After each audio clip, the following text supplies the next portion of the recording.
city, pretty and gritty, home of Biggie and Diddy. Come on, holla at me if you're feeling proud. This where the people move a mile a minute with stylish gimmicks. Come on, if you with it, man, say it loud. New York. The feeling is right, I'm stealing the night, guided by Lady Liberty's light. Right, guys, welcome back to another episode. No, I'm just kidding. So what we're working on today is an XS Max.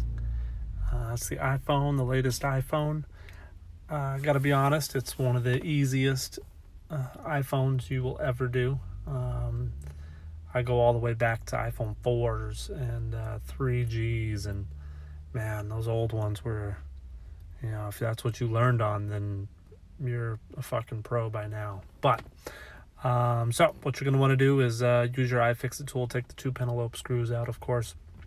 They're super long and they're super cheap, so you got to be really careful with them as far as you know, not to strip the pentalopes out. So definitely go, you know, good pressure, use a good tip, and then break that seal all the way around with your pick. Opens up just like the 7s, the 8s, the 10s. If you've done a 10, then you've basically done the XR, the XS, and the XS Max. Major difference here is that you've got your tri-tip. There's 2 different EMI shields though, so keep that in mind. You've got 3 little connections there, or little screws covering up the one connection, and then the other is, I believe, 4 tri-tip screws, and again, that's covering up basically battery, LCD, and the infrared and proximity sensor and all that. So, as always with Apple, keep your screws in order. I'm going to try to upload a quick photo, maybe in the middle, showing exactly where the screws are at, and then which connections you need to, you know, disconnect before you actually take this screen off. The thing is, though, is it's super easy to look at when you're actually, when you've got it open this far. You're going to see basically the only EMI shields that you have to take off. There are only the 2. So take both of them off, keep them in order, and then use your spudger to disconnect the digitizer, the LCD, the battery, obviously battery first, and then your infrared and proximity up top there. So if you look closely there, got battery, then we'll move it down, LCD, and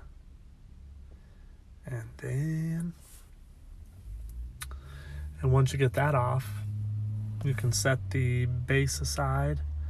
You may need to use a little bit of heat to get that proximity sensor, because there is a little bit of adhesive holding it to the other ribbons. So you could do it without heat if you really wanted to, but I feel like if you got your heat gun out, you might as well hit it just real quick. Don't put too much heat on the inside of the phone, of course, but it can withstand a little bit. And here we go. You'll see that connection is right there. And then I just kind of play with it a little bit, see if I'm getting any give. And then once I'm on it for a few seconds, then I just pull it. And you'll see here. And maybe. Oh, that's right. I had to hit it twice. Because again, you don't want to, you know, if you've got the option to use a little bit of heat, then you might as well use the heat. Because if you fuck up that connection there, then your facial recognition will not work. And that's not fun. It's not a fun conversation to have with your customer on their $1,200 phone. So you've got 3 connections there. The major difference between this and like the X is that there is not that little grounding washer up top there. If you've taken the X apart, then you'll know in that middle screw there's that little like copper washer, or not even sure what the metal actually is, but it's a grounding washer, so to speak, that's not there. So it's kind of nice. Same thing here. What I'd like to do is heat it up. Again, heat is your friend in these scenarios, but of course not too much heat. It's that that's always the problem with these devices, I suppose, is that if you put too much on there, then you're going to fuck up some internal components. But if you don't put enough, then you're probably going to fuck it up by ripping something off of there. So I like to use my tweezers. I get the speaker off of there, and then that infrared sensor, you pull it out. If you're looking at it from this angle, you pull it out from the left to the right. And then the proximity sensor, I want to get just underneath and kind of grab it by the plastic a little bit, and it'll pop right out. And then I push the microphone right off of the adhesive because it's warm enough to do that. Once you do that, boom, we're good to swap it over. And again, what I'll do is I'll put up a picture here, and just to illustrate exactly where I'm putting my tweezers. And I apologize, I can't get a little bit closer with the video. But now that we're putting it back in, you want to put the proximity sensor in first, and then the infrared there, and the microphone will pretty much just sit exactly where it needs to sit. And drop that speaker right back on there, make sure everything lines up. And then we're ready to put those screws back in. Same thing, keep them in order. It's the best information you can get with one of these iPhones. If you put the wrong one in the wrong spot, up here it's not detrimental to the phone. Like, you're not going to crack a motherboard by any means. However, you would scrape, for instance, the black screen.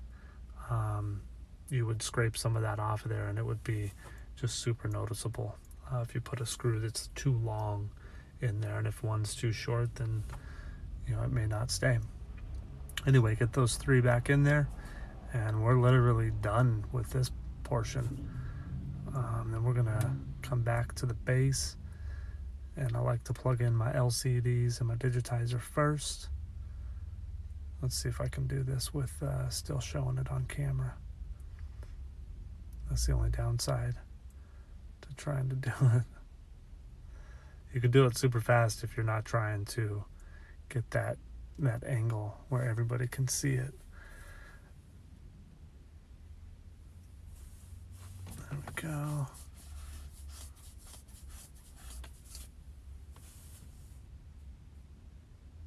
Of course, you want to kind of, with those connections, if this is one of your first devices, just make sure that the connection is seated properly, and that generally is the best way to do that is kind of click it down on the left side and then the right side, and then kind of press it down completely. This one, the ribbon actually needs to tuck in between the motherboard and the battery. So you want to get that in its little position there, and then make the connection. You should be able to do all these connections on this particular one with your finger. For instance, on like the iPhone 10 or the X, one of the connections, you kind of have to get it in place and then push it in with your plastic spudger, just because the finger doesn't fit down in there quite right. Make sure you connect the battery, and then of course do the screws, the tri-tip screws, in reverse. Get those back in. Best thing that you can do with these, since the ribbons are similar to the iPad ribbons, meaning that they fold over and they all have their specific little spots that they need to fold into. You're going to want to turn the device on prior. So reason being is that if you don't turn it on and at least test the digitizer or the LCD, and you just go to shut it all in, or close it all up, you could pinch that digitizer or LCD cable on the side there, and if that's the case, then that fucks up the entire job. However, there is a chance that you could have a bad part, and you wouldn't know that. You wouldn't know if you either pinch them or if you had the bad part. And just a good rule of thumb with these newer parts, it is good to always have two with you if possible. But if that's not possible, then you want to kind of take these steps, these little precaution steps to, make sure you have a successful repair. So we've almost got the EMI shields back on. You don't really have to worry about that infrared proximity sensor cable bending over. It has a couple of creases in it. It's not going to go anywhere other than where it should. The ones that you have to worry about are the LCD and the digitizer. That being said, I like to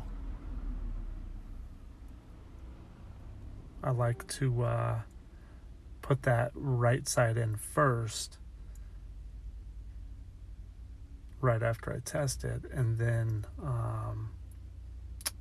kind of click the bottom, then the left, and then the top. I don't know if that's the best way. It's just the way that I've been doing it most recently. So there we go. Looking good.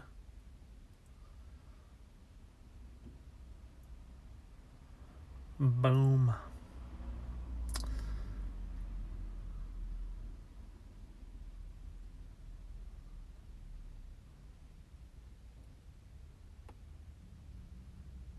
Obviously looks good.